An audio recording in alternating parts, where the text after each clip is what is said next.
Hello dear listeners, today we're diving deep into Traven's masterpiece, The Treasure of the Sierra Madre.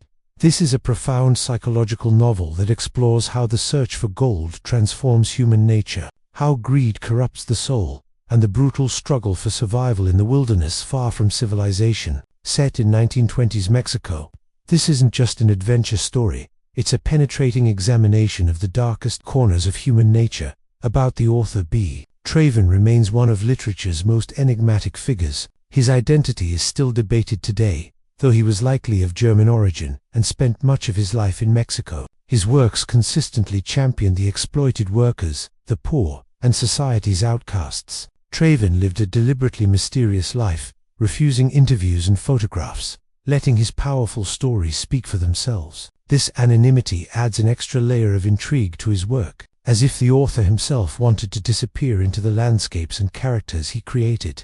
Setting the stage, Tampico, 1920s Mexico. Our story begins in the sweltering port city of Tampico. During the oil boom of the 1920s, Mexico is a land of extreme contrasts, fabulous wealth for some, desperate poverty for most. American drifters and fortune seekers flood into the country, hoping to strike it rich in the oil fields or find some other path to easy money. But most end up broke, hungry, and trapped in a foreign land. The city pulses with desperation. Men sleep on park benches, beg for spare change, and take whatever degrading work they can find just to eat another day. This is where we meet our protagonist, a young American down on his luck, nearly starving, with nothing but the clothes on his back. Meet the characters. Dobbs. Our tragic protagonist Fred C. Dobbs is a young American drifter, the everyman character through whom we experience this dark journey. When we first meet him, he's begging for spare change on the streets of Tampico, repeatedly approaching the same well-dressed American for handouts. Dobbs isn't particularly evil or particularly good, he's ordinary, which makes his transformation so terrifying. He's capable of hard work, has moments of genuine camaraderie, but also harbors resentments, suspicions, and a deep hunger for security that will ultimately destroy him. Dobbs represents all of us in some way: the part that wonders, what if I struck it rich, and the part that fears we'd lose ourselves in the process. Howard, the wise old prospector Howard, is perhaps the most fascinating character in the novel. A grizzled, toothless old-timer who's spent his entire life prospecting for gold. He's probably in his 60s or 70s, weathered by decades in the wilderness, and he's seen it all. Unlike Dobbs, Howard has perspective. He's found gold before and lost it before. And he understands something crucial. The real treasure isn't the gold itself, but maintaining your humanity while seeking it. Howard speaks in colorful, folksy language, telling stories of prospectors driven mad by gold fever, of partnerships torn apart by greed, of men who found fortunes only to lose everything, including their souls. He's both a prophet, warning of dangers ahead, and a practical guide who knows how to survive in brutal conditions. His wisdom becomes increasingly important as the story unfolds, though his partners don't always listen. Curtin, the third partner. Curtin is another young American, somewhat more educated and thoughtful than Dobbs, though still desperate for his fortune. He becomes the third member of the prospecting partnership. Curtin serves as something of a moderating influence, caught between Dobbs's growing paranoia and Howard's earthy wisdom. He's more stable than Dobbs, but he's not immune to the corrupting influence of gold. His presence creates a crucial dynamic, a triangle of tensions that shifts and realigns as their fortune grows. The decision to prospect. The three men meet by chance in a flophouse in Tampico. Sharing a crowded room with other broke Americans, Howard entertains the others with his tales of gold prospecting, and his stories ignite something in Dobbs and Curtin: hope, ambition, greed, call it what you will. Howard explains the brutal realities. Prospecting is backbreaking work in hostile territory. You might find nothing. Bandits roam the mountains. The wilderness itself can kill you. And even if you find gold, getting it back to civilization safely is another challenge entirely. Most crucially, Howard warns about what gold does to men's souls, how partners become enemies, how suspicion poisons friendship, how the very thing you're seeking can destroy you. But Dobbs and Curtin are desperate men, and desperate men take desperate chances. They've scraped together just enough money. Dobbs gets his back wages from a crooked contractor through a combination of luck and persistence to fund a prospecting expedition. They form a partnership, equal shares, equal work, equal risks. They shake hands and swear to stick together no matter what. With Howard's expertise to guide them, they head into the Sierra Madre mountains. The journey into the mountains. The journey itself is treacherous. They travel by train to the jumping-off point, then begin the long trek on foot and with burros into increasingly remote territory. This is wild country, the Mexico of mountains, deserts, and indigenous villages untouched by modern civilization. Traven's descriptions of the landscape are vivid and unforgiving. The mountains are beautiful but deadly. Water is scarce. The sun beats down mercilessly by day. Nights are brutally cold. Every step takes them further from safety, deeper into a world where the normal rules of society no longer apply.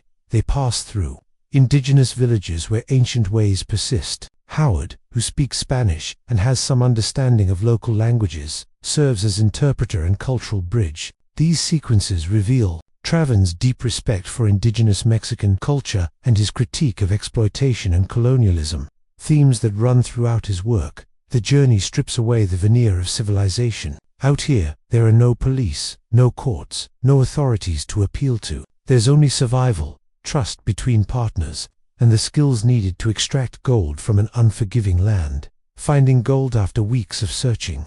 Howard's experienced eye spots the signs. They've found a promising location, a mountainside, where gold deposits suggest a worthwhile claim. Now the real work begins. Gold mining isn't glamorous. It's brutal, grinding labor. They dig, they sift, they pan, they process or under the blazing sun. Their hands blister and bleed. Their backs ache. Every ounce of gold represents hours of exhausting work. But slowly, steadily, their pile grows. Traven doesn't romanticize this process. He shows us the reality, the tedium, the physical toll, the constant calculations of whether they have enough yet or should risk staying longer. Each day brings the same exhausting routine. Dig, process, guard the camp, sleep, and repeat.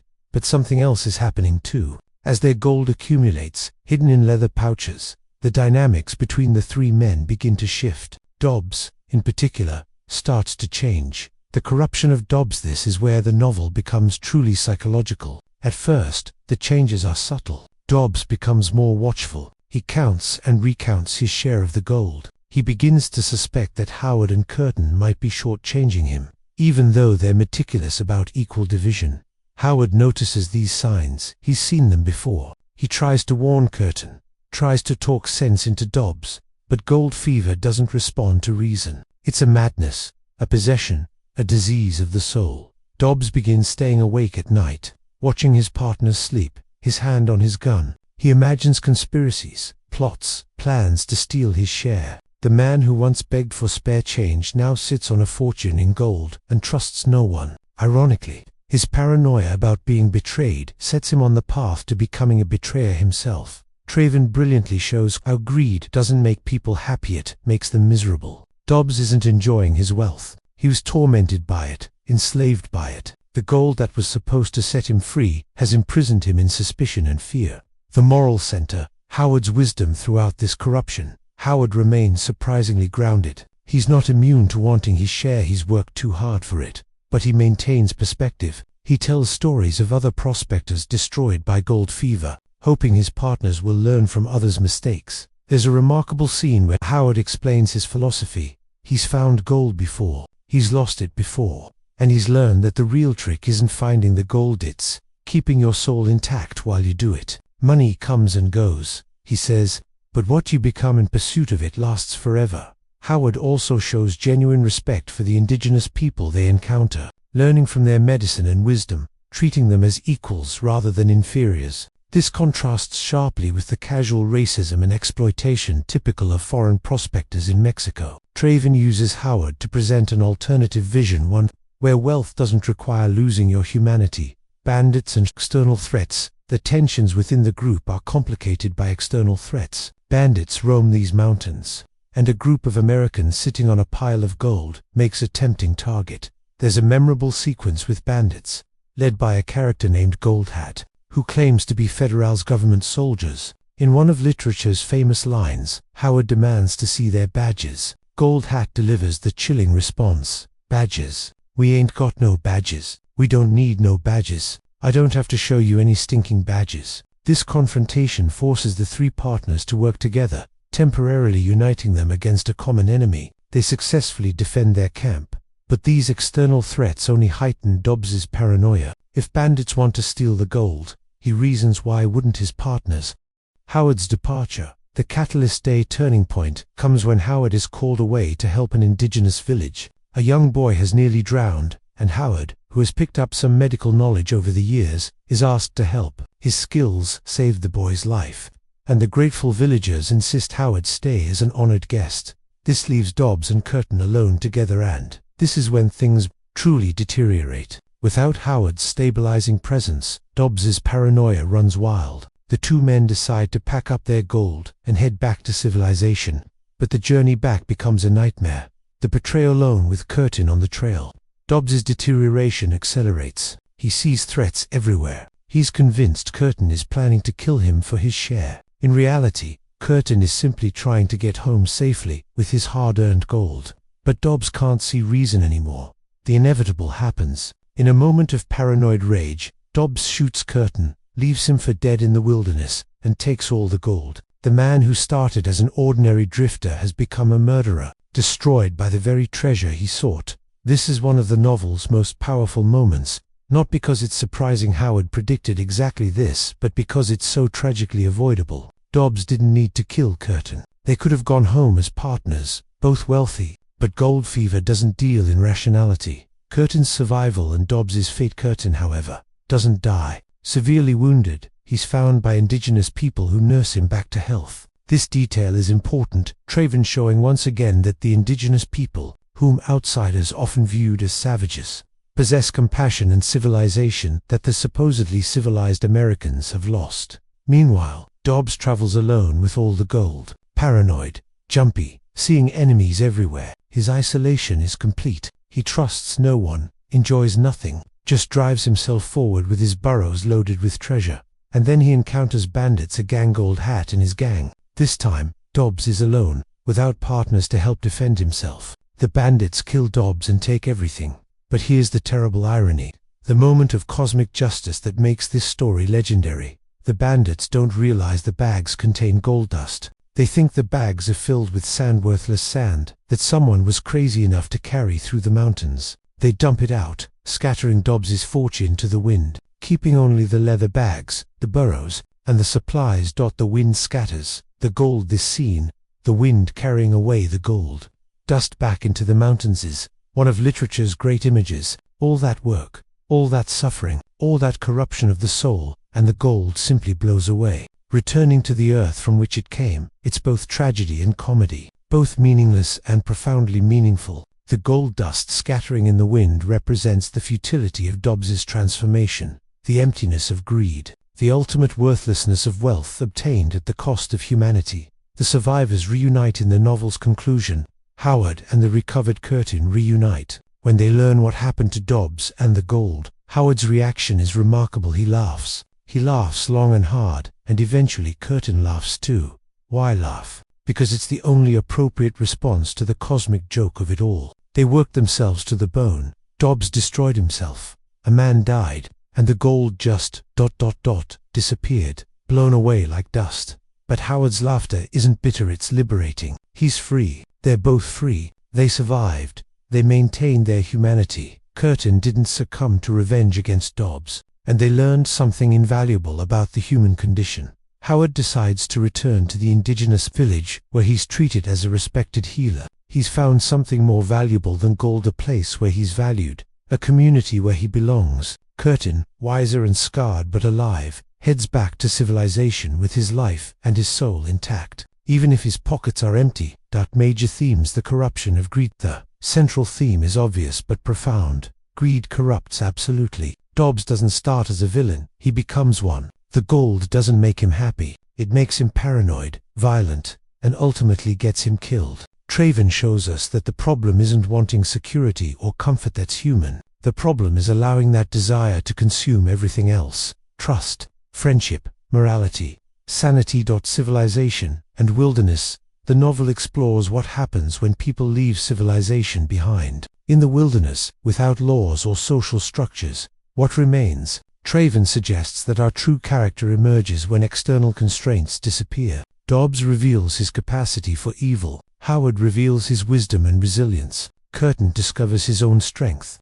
But Traven doesn't simply romanticize the wilderness or demonize civilization. Instead, he shows that character is character, regardless of setting. The indigenous people demonstrate that civilization isn't about technology or cities. It's about how we treat each other. Class and exploitation throughout the novel. Traven critiques capitalist exploitation. The American workers in Tampico are exploited by contractors who cheat them of wages. The indigenous people are exploited by foreign prospectors and colonizers. Even the prospectors themselves are trapped in a system where they must risk everything for a chance at wealth they'll probably never achieve. Howard's respectful relationship with indigenous communities offers an alternative model, one based on mutual respect rather than exploitation. The illusion of wealth. The novel ultimately questions what wealth really means. Is it gold in your pocket, or is it community, purpose, health, peace of mind? Howard ends up with no gold but rich in relationships and respect. Dobbs ends up dead in the dirt.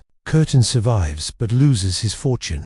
Yet he's grateful simply to be alive. The gold blowing away in the wind is the perfect metaphor. Wealth is ephemeral, easily lost, ultimately just dust. What endures is who you become in pursuit of it. Fate and irony. There's a deep irony throughout the story. The bandits kill for treasure they don't recognize. Dobbs destroys himself to protect wealth he doesn't live to enjoy. The harder the men work to secure their fortune, the less secure they become. Traven presents a universe with a dark sense of humor, where cosmic justice arrives in unexpected ways. Literary significance. The Treasure of the Sierra Madre stands as one of the great adventure novels of the 20th century, but it's so much more than adventure. It's psychological drama, social critique, philosophical meditation, and morality tale all woven together. Traven's prose style is direct and unadorned, almost journalistic in its attention to practical details. He tells us exactly how gold prospecting works, what tools are needed, what the daily routine involves. This realism grounds the story, making the psychological deterioration of Dobbs all the more disturbing because everything else feels so authentic. The novel influenced countless later works about greed and corruption. Its themes echo in everything from Breaking Bad to modern thrillers about treasure hunting and moral compromise. The question it poses, what would you do for wealth, remains eternally relevant.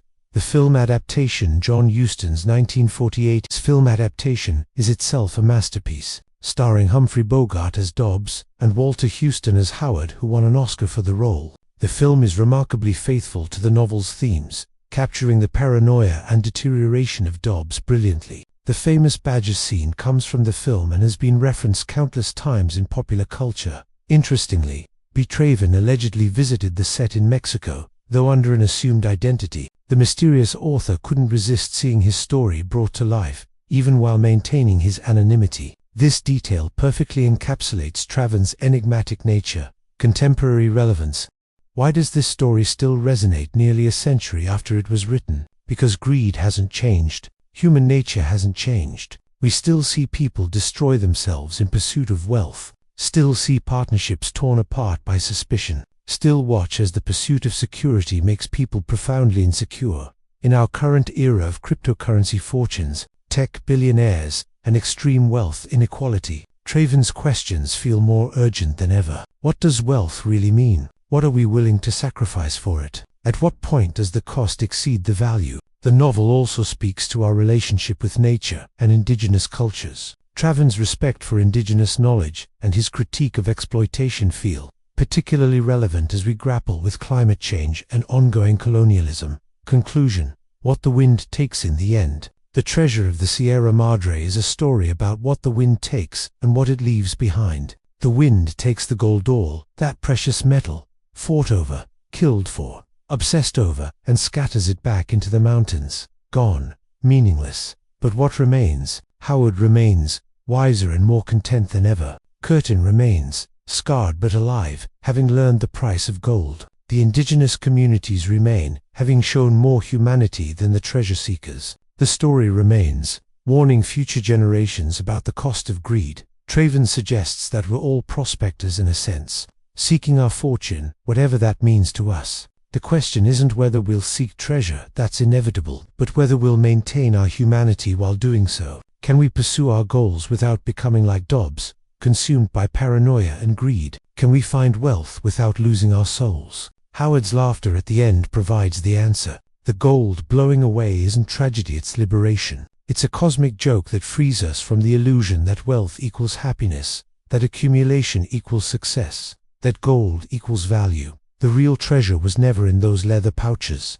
The real treasure is surviving with your humanity intact, treating others with respect, finding community, and laughing at the cosmic joke of existence. Howard finds it, Curtin learns it, Dobbs loses everything by refusing to see it. So the next time you find yourself pursuing your own treasure, your own goal, your own dream, remember the gold dust scattering in the Sierra Madre wind. Remember Dobbs, destroyed by what he sought. Remember Howard, laughing at the absurdity of it all. And ask yourself, what am I really seeking? And what am I willing to become to find it? Thank you for listening to this exploration of B. Traven's masterpiece. Until next time, may you find your treasure without losing yourself in the search.